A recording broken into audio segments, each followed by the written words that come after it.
For anybody that doesn't know Josh Drive Hayes, and I am for some reason introducing you, he streams and puts out beautiful YouTube videos. My favorite series of his is where he talks about the worst MMOs, and he plays games so that you don't have to. I think he's done 30 or 35 of those or something at this point. So those are always good for a watch. Has a very similar pacing and cadence and thoroughness to somebody like SkillUp. Has a nice accent. It's absolutely beautiful content. I encourage you to watch it. And I'm going to jump into him talking about Asmon playing 14. Asmon reacted to this as well. But I already had this pulled up and I want to watch the original. A few days ago, I, along with 214,000 other people, watched the popular World of Warcraft Twitch streamer asmongold play Final Fantasy XIV, and I think it's fair to say the stream was extremely entertaining. Messing around with character creation, the incorrect pronunciations of places and names, to the running in and out of enemy range as a tank, which is something you don't really need to do in Final Fantasy XIV. I genuinely feel asmongold was doing his best to enjoy the game. He was giving it an honest try. The issues he faced, however, was the army of people, potentially several thousand players, mobbing him at the start and then crowding him as he played through the introduction. So many people that from the moment the game launched the opening cutscene, he was spammed with friend requests. The novice network request popped up instantly the moment he was in the world, and the opening elevator in Limsa Lominsa was crammed so full of people he couldn't get in. Even trying to log on for the first time, he was met with a queue of 500 people in the world waiting to meet him. Now, the stream was highly entertaining, and I feel it's given us a great chance to talk about the major differences between playing a game for personal enjoyment and streaming a game for the audience's entertainment. Ladies and gentlemen, welcome. I'm Josh Drive Hayes. I've worked in the entertainment industry for many years of my life doing various different jobs, and before that, I was a teacher. Now, the number one ambition for children nowadays is YouTuber. You can check this, there's been studies done.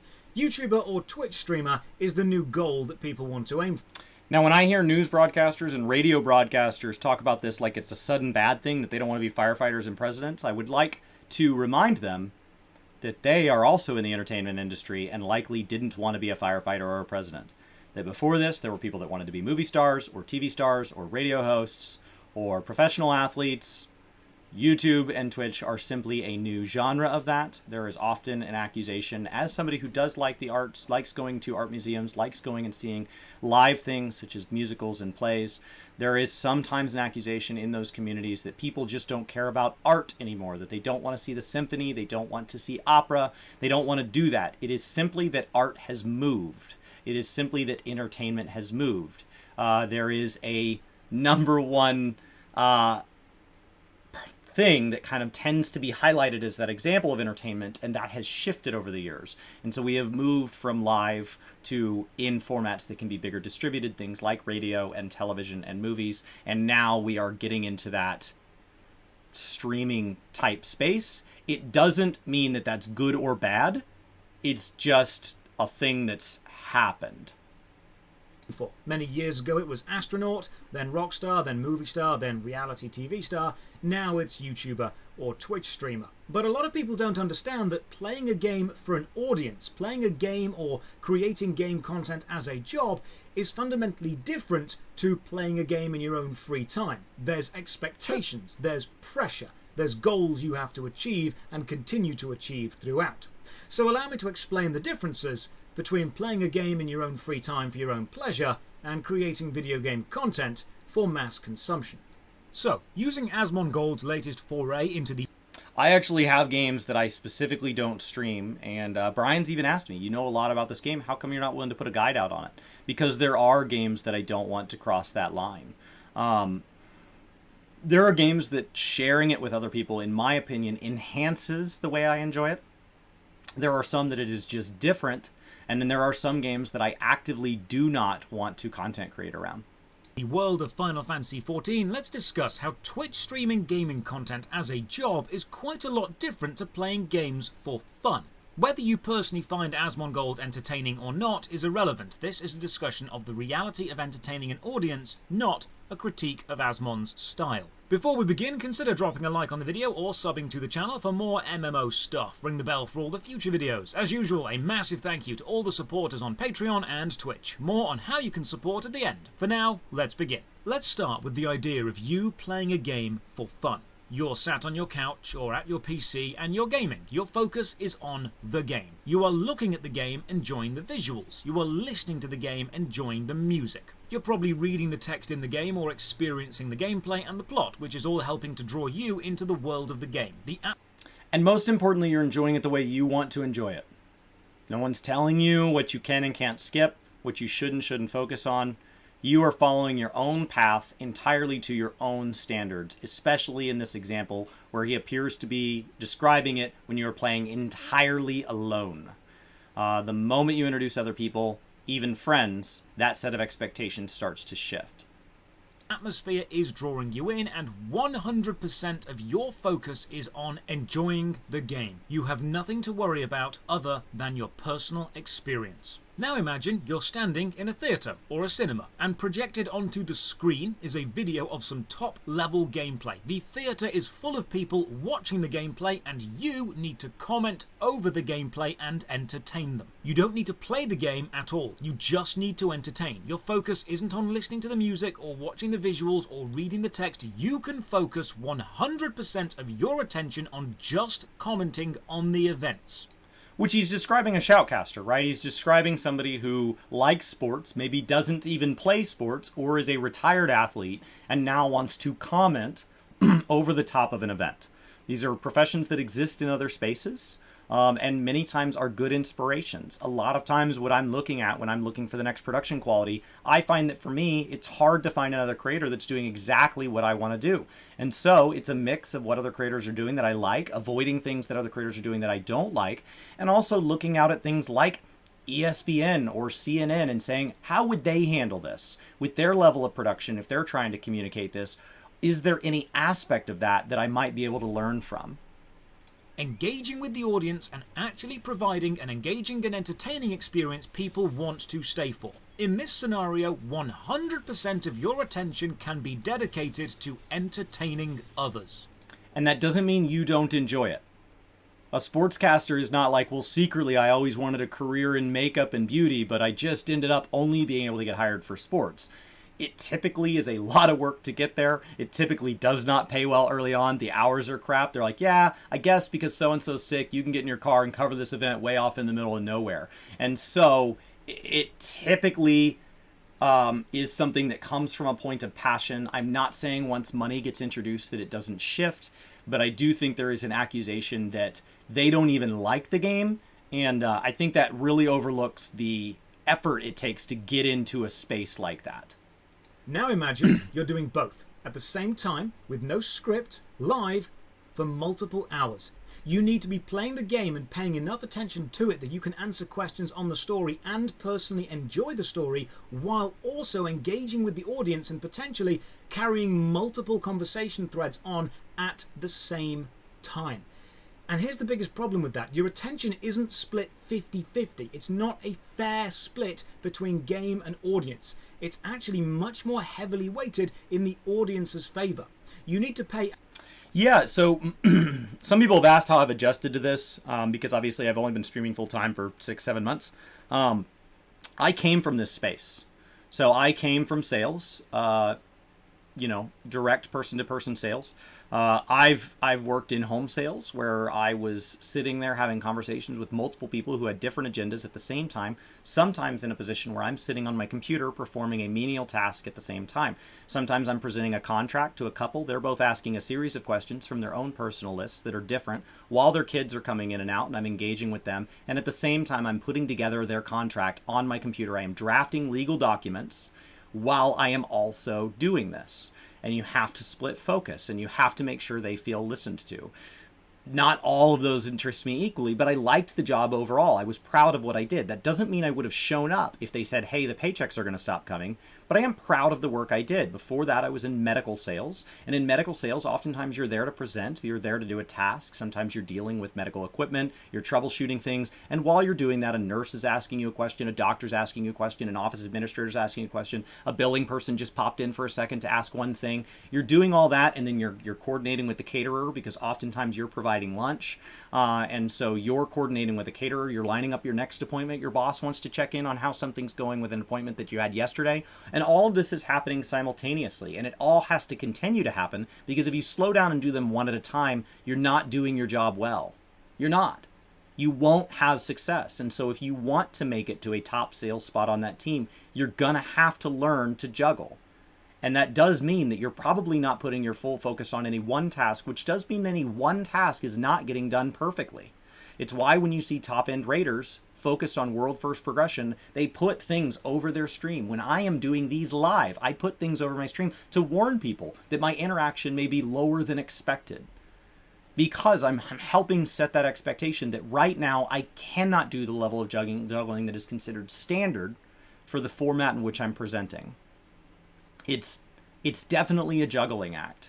I will tell you, as somebody who has followed the journey from streaming to when it's literally just me in the room, to I've been lucky enough to be somebody that's experienced streams with 4 digits worth of people. There are thresholds where it feels different as far as chat interaction. For me personally, it's probably a preference. I find that 40 and under is very intimate, and it's a lot of self-monologue. 40 to 250 people, with the number of people that in my particular community choose to chat, feels like it becomes very, very, very interactive. It feels very conversational. It feels a lot like being at a party where you're talking to different people. You might say, well, it was good to visit with you. And over here, you're kind of talking in passing. Somebody else interrupts. You'll continue that conversation later. And so it's very active. From 250 to probably about 800, it starts to feel like you're a presenter and everybody wants your attention and you don't have enough. So you're kind of like, you know what? Stay on message. I'll take questions at the end. And when it crosses 800, it shifts into something else entirely. In my opinion, when it shifts to 800, it is a lot closer to when I've had to give speeches on stage. It is a lot closer to when I've given a best man speech or something like that, where I'm not interacting with anybody at all. At that point, I can't thank people for subscriptions. I can't thank people for following. I can't address chat. I'm aware of it. And so if something's happening in the corner, right, if somebody knocks over a bunch of dishes while you're giving a speech, you can make a comment. And so if I see a big trend happening in chat, I can shift the conversation to address that, but I'm not going to be able to call out an individual statement. And so when you talk about some of these streamers who are much larger than that, they regularly have 1,000 people watching them. They regularly have 2,000, 5,000, 10,000, 50,000. It is a lot closer to a rock star performing to an arena where they're not really interacting directly with those people in that moment. They might interact with them backstage or in other formats, online, things like that. But in that moment, they are there to perform. Than it is seeing a friend play at a coffee shop where in between sets, they come over and have a drink with you. There is definitely a set of scale. And within this space, thankfully, they all exist simultaneously. And so some people prefer live music at a coffee shop to big concerts. Some people prefer to watch it from their own home at their own convenience, recorded on something like a CD or downloaded. And so there are different ways to consume that content. And an individual creator might do all of them. A coffee shop person might have a big concert at the end of the week at a venue where they're not going to be able to interact as much, and they might also produce music that can be downloaded.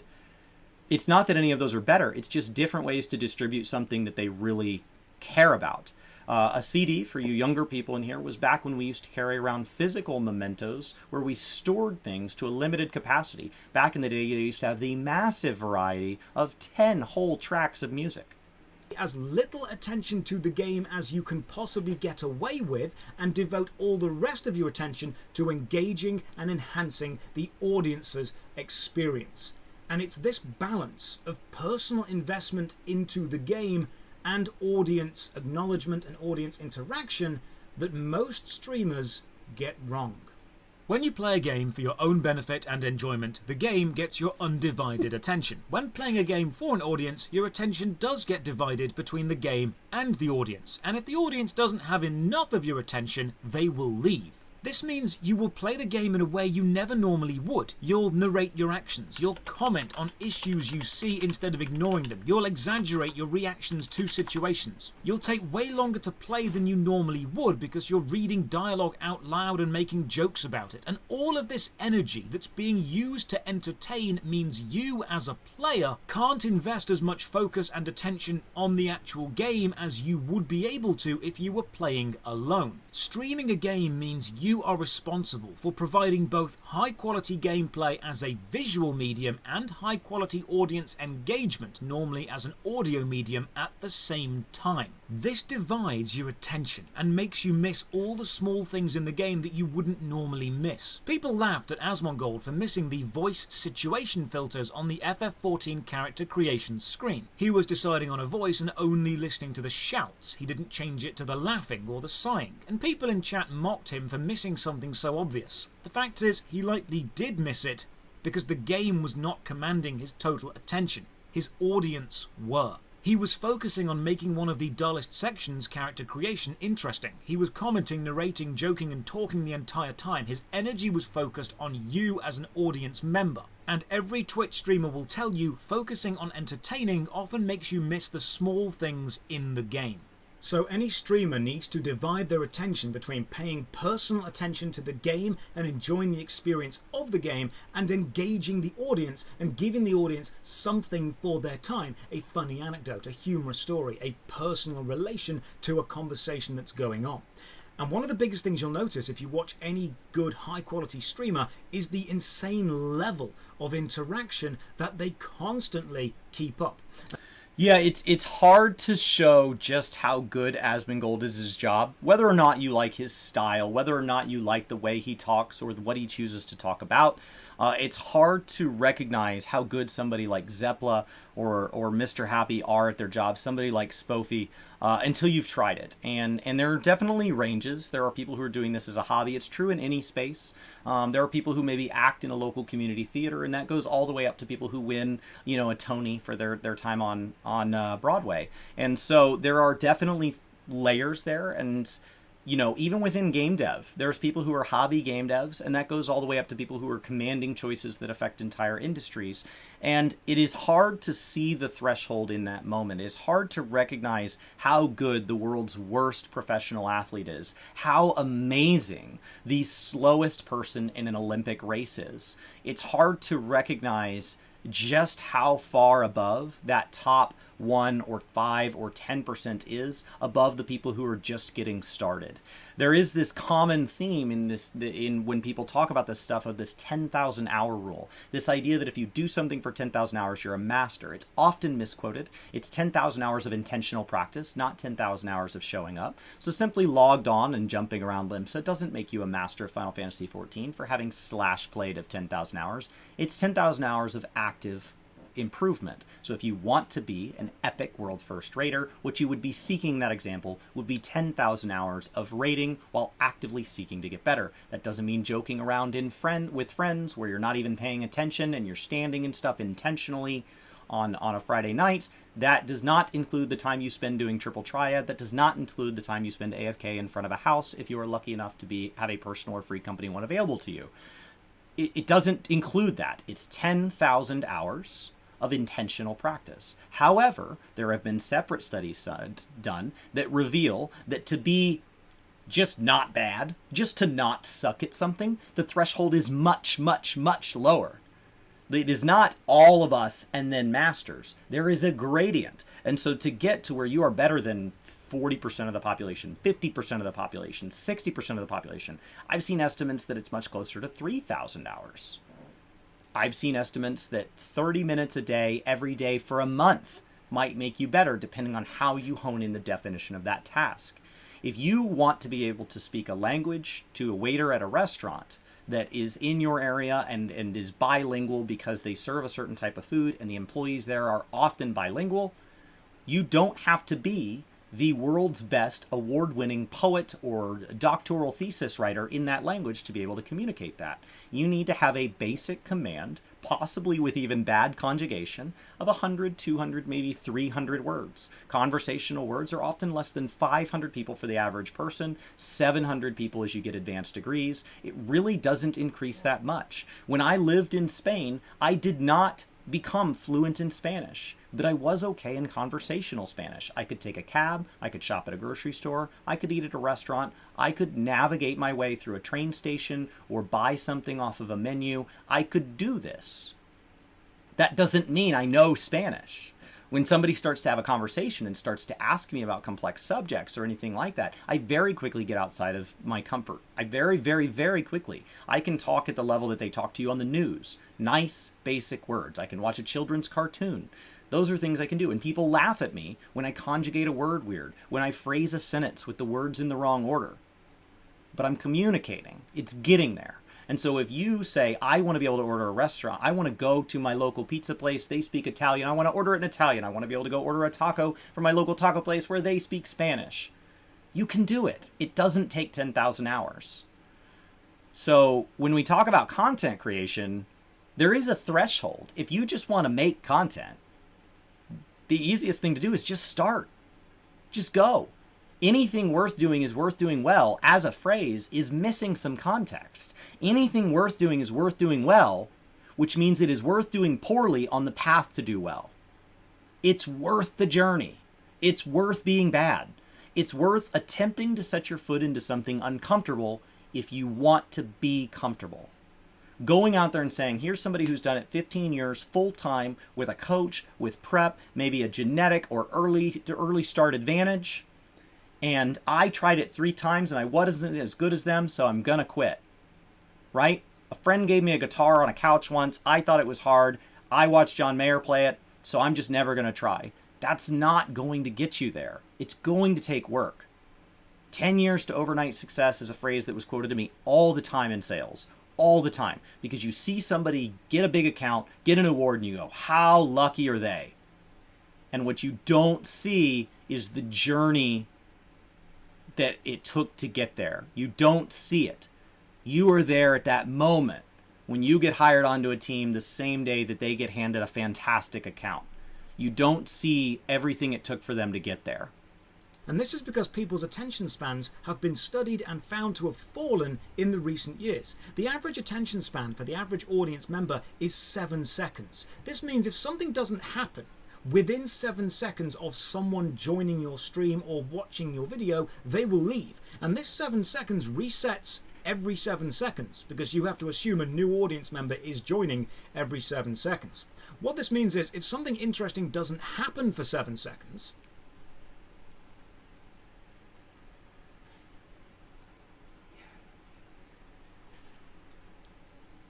the majority of people will actually feel an urge to do something else. You might have felt a small urge to check your phone, to switch to another tab. Maybe you watched another monitor or a screen or a TV that's on in the room when I was quiet. That's because people's attention span is dropping.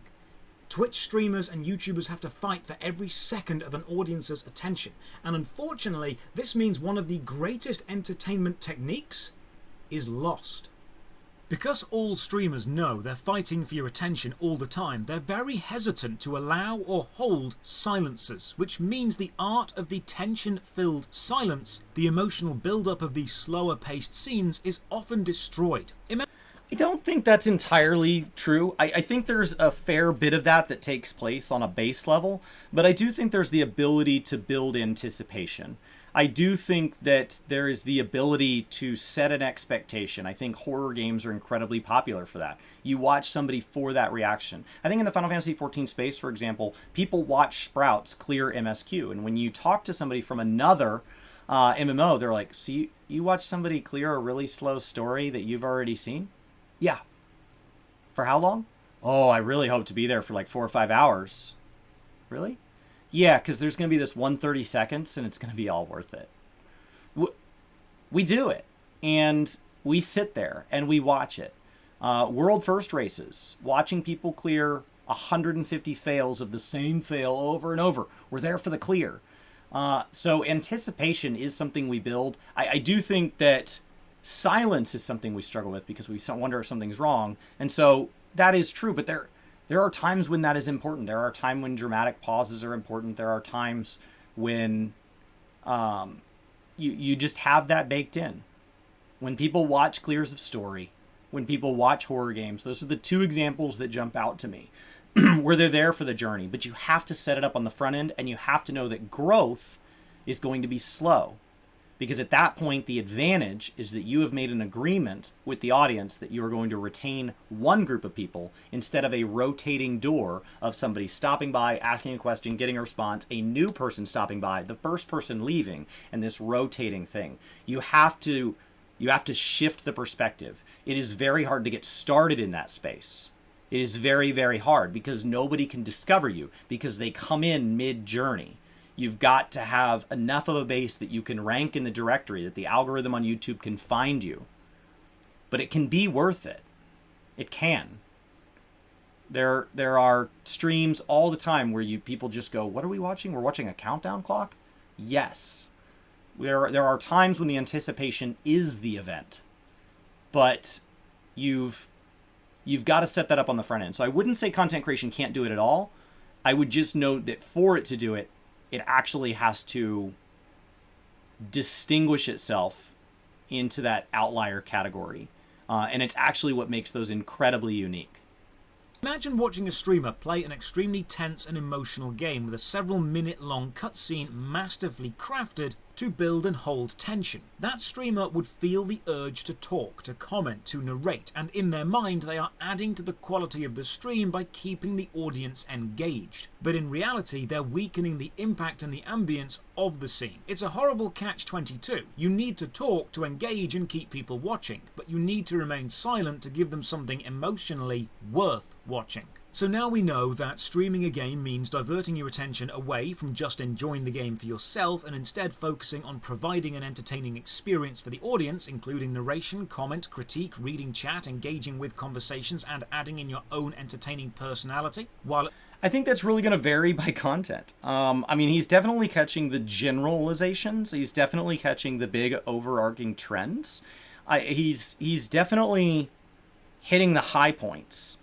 But I think if you're going to try to drill down to what makes Final Fantasy good to stream, to what makes asmongold stream unique, to what makes other streamers distinguish themselves from asmongold, if you're going to start drilling down to anything where you're starting to name individual streamers by name, if you're starting to name individual games, individual events, individual moments, there's a lot more of a granular detail there. There's a lot more...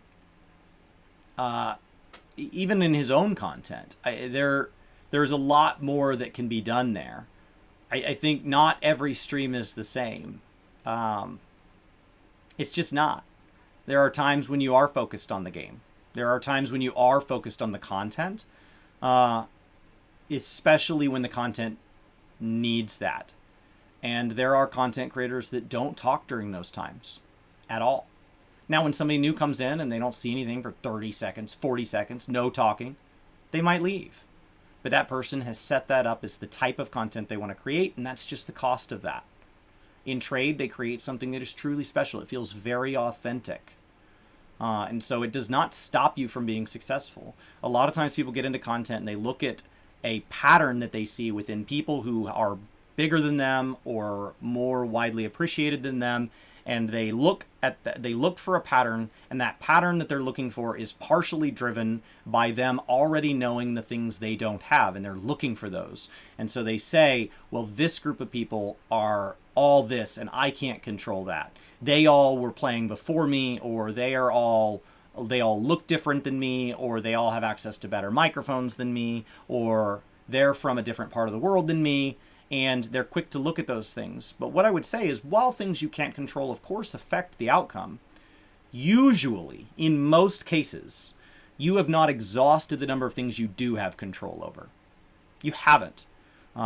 This morning, I went and worked out, and I worked out next to two other guys, and we were in a class-type setting where they had us row on a rower for 2-minute intervals while we did exercises in between.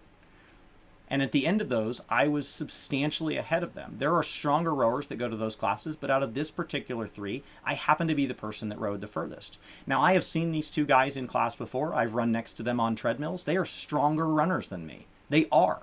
I've worked out with them next to them on weight floors. And in some ways, they are stronger on the weight floor than me. One of them is bigger than me. One of them is smaller than me. And I rowed further than both of them. Now, they had a conversation about how hard it was, and they were both looking at their number and looking at mine, and the big one said to the smaller one, well, size has a lot to do with it. But then how come I beat the guy bigger than me? Now, does size impact rowing? Absolutely. Bigger people have more power when it comes to rowing. But this was 2-minute intervals repeated over and over and over. So the cardiovascular advantage of the smaller guy being the strongest endurance-wise out of the 3 of us also has an effect. But none of those are things I can control today. I can work towards having better endurance. I cannot work towards being taller. Okay, so what can I do? Well, today, right now, I can tell you that over the last 2 years since I first learned to row on a rower, I have worked hard to improve my technique. I have worked hard, and I can control that. And I can tell you that their stroke rates were too high, that they were taking one count out and 1 count in, which means they were accelerating on the way in, and it's supposed to be 1 count out, 2 counts in. It's regularly stated by the coaches, and it is regularly ignored. And I can tell you that over that long of an event, you are effectively generating extra work that does not pay off on the number of meters that it says you went. And so I got ahead of them on this scoreboard by focusing on the things I can control. So there are content creators that sit there and focus on, well, this group of people play a different game than me, or they come from a different background than me. Okay, are you going to change those things today? No. Are you going to change them anytime soon? No. Are some of those things you can change ever? No. Then what are you going to do about it? What are you going to do? And every content creator has a different answer to that question. But at the same time, playing the game to the best of your ability, and it means constantly making sure something is happening every 7 seconds to capture and keep the fleeting attention span of the average audience member, even if this means damaging the pacing of the game's slower scenes or events so neither you or the audience actually get to experience the game for what it's truly designed to be. If you're still unsure of the differences between streaming for personal enjoyment and streaming for the audience's entertainment, imagine this. Imagine you're sat on your sofa playing your favourite video game, but then 100 people turn up and watch you. And if these 100... I want to stop him and talk about the implication that you might be doing it wrong. Whether or not that was his intention, it does imply you're missing the point of the game.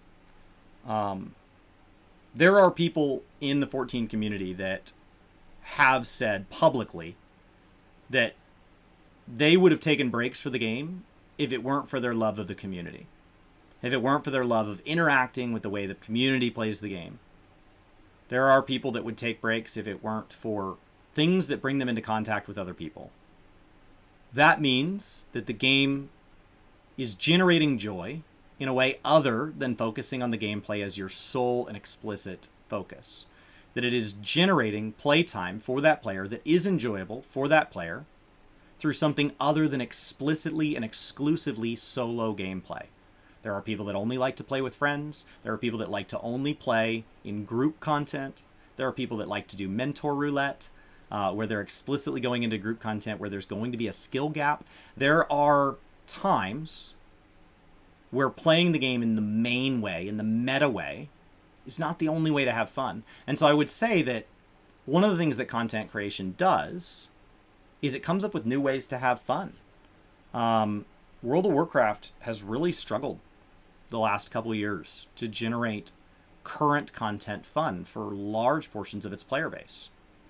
In that time, I went and discovered smaller communities that ran community events where on the stream, the person would have a scoreboard tracked by an add-on called Loot Appraiser Challenge, and you would speed run a dungeon over and over, and based on the drops that you got, you would get a score. And we ran them as a community, and it's this competitive thing. Now, technically it could be run offline, but even then it would have to happen in a Discord community or something like that where we could all compare. It added a whole new layer of fun that was not originally what the game was designed for, but made me want to log in. Made me want to log in extra to maybe level up a druid that I could put in a speed set to go practice some of those dungeons on my own time. It added a layer of fun to a game that didn't have it otherwise. Content creation added that. So I would be careful to imply that content creation is making people miss the point. I would shift that to it is making them shift the point. And so I wouldn't focus exclusively on what they're missing without also being aware that they might be adding something. After people leave, you don't pay your rent. You don't eat. Suddenly, entertaining those people is much more important to you than enjoying the game specifically. To see how this works with a horror game, you only need to look at how much streamers joke and laugh and make light of the actual gameplay mechanics. Suddenly, they're laughing about things that should be scary. They're engaging and talking to the audience during cutscenes that should be silent. The game itself is set dressing. It's background ambience. It's being used to bring people together and to enhance the entertainment value of the stream. Streaming a game isn't just streaming the game. It's streaming a period of time that is entertaining to the audience in which the game is involved. But it may not necessarily be the focus, and with a high-quality streamer, it very rarely is. There is, however, one major issue with streaming a multiplayer or an MMORPG. I think when he's naming asmongold specifically, that's largely true. I would say that right now, as of this recording, if you were to go over to the World of Warcraft directory, which is where asmongold is known for, you're going to find that most of the top streams are people covering the heroic content for the new raid and will soon be focused on the world first raid. And that many times listening to the raid comms or watching a raider's perspective has more views than the streams that are commentating over, explaining, analyzing, comparing different people. I would say that there's plenty of room at the top for focusing exclusively on gameplay. Game that affects the stream much more than most other game genres. And that is other players. If you are watching a streamer playing an MMORPG and you are watching them hoping to see their first experience in a game and to see their honest and genuine reaction to the beginning of an MMO that you yourself love, and maybe you're excited to see them take the first few baby steps into a massive exciting world, you need to understand the experience a popular streamer will have playing an MMO on stream to an audience is completely different to playing the same MMO as a general player. Your memories of a starting area or the general early game experience are probably a slower paced, open, maybe less populated area, meeting the tutors, equipping basic items, fighting low-level enemies, jumping around or messing with menus. This is not the memory a major streamer will have, not on stream anyway. They will remember hundreds of people jumping around and spamming emotes and Yeah, it's what makes initial impression videos really hard to set context for, because the most viewed ones are going to be the largest content creators, and the largest content creators might be having a distinctly different experience than if you try to repeat what they did. trade requests at them, people trying to give them the best items straight away, to carry them through content, inviting them to guilds, spamming friend requests, spamming particle effects to fill up the screen with processor-intensive graphics and lag the client, or players physically blocking quest NPCs or killing quest requirement enemies. Playing an MMO on stream as a well-known streamer or celebrity isn't experiencing it as a new player genuinely would. It is broadcasting your adventure as a spectacle, as a show. And you are fully aware that you are doing this. Your responsibility is shifted away from personal enjoyment towards audience engagement. I'm a mid-sized Twitch streamer, and my streams generally get between... Just as a side note, what do you consider small, medium, and large? Those thresholds have to be set somewhere. It might be relative to the directory it's in. It might be relative to who you watch. What do you consider? Like, I will tell you as a creator, my views are shifting as my audience size shifts, because I always feel like just a guy. yeah, I don't feel I've done anything truly special yet that can't be outdone. There are things that I've done that aren't done by other people, but I welcome people to outdo them because I don't think I've set an impossible bar. And so, like, I wonder what that threshold is. Is it based on space in the directory? Is it based on number of people? Is it based on total views on YouTube? Is it based on impact? What is the definition of small, medium, and large? Because I think that when you first start streaming, your first stream to more than 10 people, you're like, wow, I don't even know 10 people in my personal life that would watch me play this game, and that's already exceeded that. But like, obviously there's numbers bigger than 10, and so I think it's really hard to kind of self-proclaim that. So I don't know. Yeah, I don't know. I don't know where I'd categorize myself. I haven't really spent a lot of time thinking about it. 300 and 600 viewers, and that brings with it a small crowd of people who enjoy meeting up in the game and gently trolling me, which I'm absolutely fine with, because I know when I play a game on stream, despite me enjoying that game, I'm not just playing for me. I'm playing for the audience, and all big streamers know this. Content creators and streamers are video game fans and entertainers. That's what got us into this business in the first place. And the successful ones are the ones who can find that balance between personal enjoyment on stream and audience engagement and entertainment. If we want to enjoy a game just for us without the pressure of entertaining, we'll play it off stream. When any streamer or content creator plays a game on stream, they know the audience is going to come first. Asmongold is a professional. He has managed to strike that balance between personal enjoyment in the games he plays and audience entertainment at his streams. When you, as an audience member, watch a stream, your time, your attention is valuable and rare. And streamers work for years to get even a few minutes of it. Good streamers find the balance between enjoying what they do and entertaining the audience as they do it.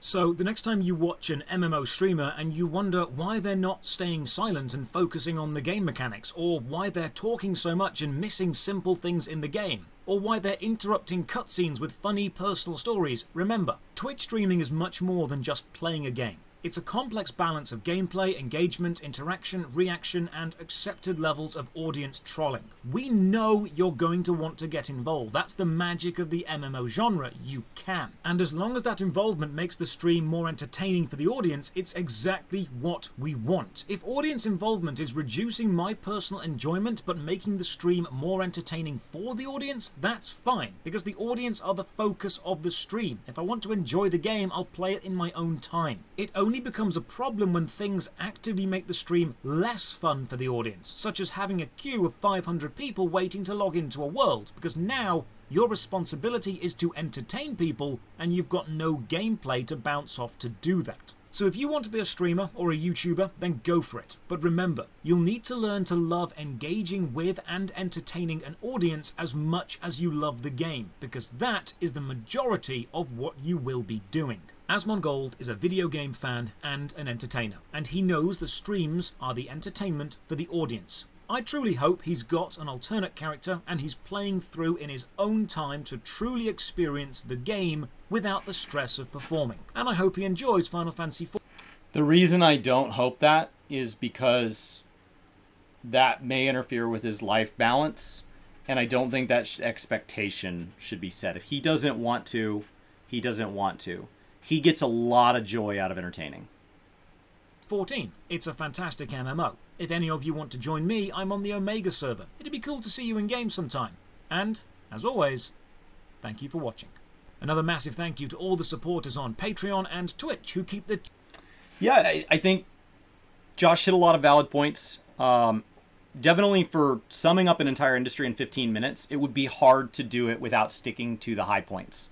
But I do think there are noted caveats to those. There are noted exceptions to the rules where there are plenty of people who are incredibly successful that operate intentionally outside of that space. They operate intentionally outside of that. I personally, for me, I very rarely run with other people because I find that what I'm here to do is I'm here to be able to continue making content in and around games with a heavy focus on Final Fantasy XIV. And to do that, I have got to clear the content. I have to.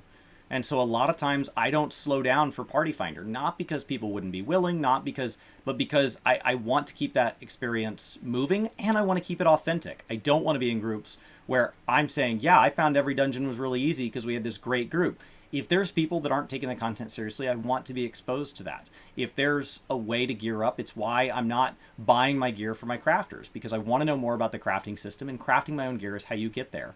And so there are times where I'm intentionally protecting my experience as an effort, because that's not the goal. So I think one of the things that talking about this subject as a generality misses is that if a content creator as an individual has a different set of objectives or goals, they're in the driver's seat, not who's watching. Now, they do have to be aware that might mean more or less people watch, more or less people comment, more or less people interact, more or less people support them by hanging out, by lurking, by shouting them out and sharing them, or even by supporting them monetarily.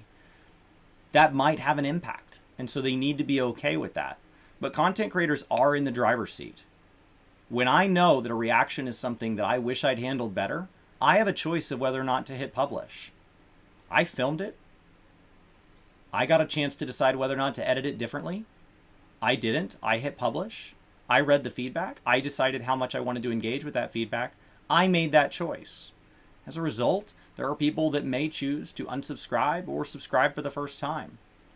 Sometimes it's content that I'm proud of and the audience agrees. Sometimes it's content I'm proud of and the audience doesn't agree. Sometimes it's content I don't actually feel that. I look at it and I go, I wish I'd done that a lot better. And it gets praised. Or we're in agreement. I think I could have done it better. I hit publish and people say, hey, you really could have done this better. Content creation is a dialogue. It's a dialogue that acts a lot like the Holy Trinity in MMOs, right? You've got the audience, and you've got the content creator. The content creator is the tank. They are driving this ship. They are the face on this side of the camera. They are on this side of the camera, often alone. On that side of the camera is the healer. That is the community. The person often cannot keep doing it without community interaction. Comments and discussion are what got Brian and I into this space and is a huge portion of what has driven us to where we are and will drive us to where we're going. That is why we don't always know where we're going, because there is a huge amount of fuel given to us from the community that supports us. But the rate at which that community grows, the rate at which I clear the content, is determined by things like sponsorships, algorithms, who gets selected for early access for a game, those sorts of things. The business side of it does have an impact. There are people that say there should not be full-time professional athletes, there should not be full-time actors, there should not be full-time content creators. But the advantage of those full-time things is they can achieve things that people with less time simply cannot. I can play multiple MMOs. I play Guild Wars every single Friday. I can only do that and invite that into my life because now I have that time. And so managing all three parts of that, managing what I want from a game, what a community wants to see, is very much about me saying, okay, I have 10 video ideas that I'm excited to make. And the community that supports me is only interested in 7 of those. Okay, let's trim the other 3. Not because I didn't like them, but because I still like the remaining 7. Okay, the algorithm said that there's another 3 that need to go. Those are not marketable. Okay, let's trim those as well. So a lot of times people see the remaining 4 and they say, you only did it for the money. You're forgetting that I'm the one who came up with the original list of 10. So yes, what will succeed is a factor. If I didn't want a video to be seen, I wouldn't hit publish. It's that easy. It would be a really weird way of hiding a video that I don't want to be seen to hit go public. That would be odd. So a lot of this dialogue that he's talking about here is a journey for each individual community, each individual content creator, and ever-changing algorithms and Twitch guidelines. It is a process. And it is easy to look at the content creator as the one in the driver's seat because they are the one making the core initial decision. But they are not alone, and their future decisions, as soon as they take that plunge, are very much affected by interactions with the community and interactions with the platform that hosts their content. It's a massive, massive journey, and gaming is at the core beginning of it. But yes, when you take a much bigger picture, it is not just about the game. It's about the game, kinda.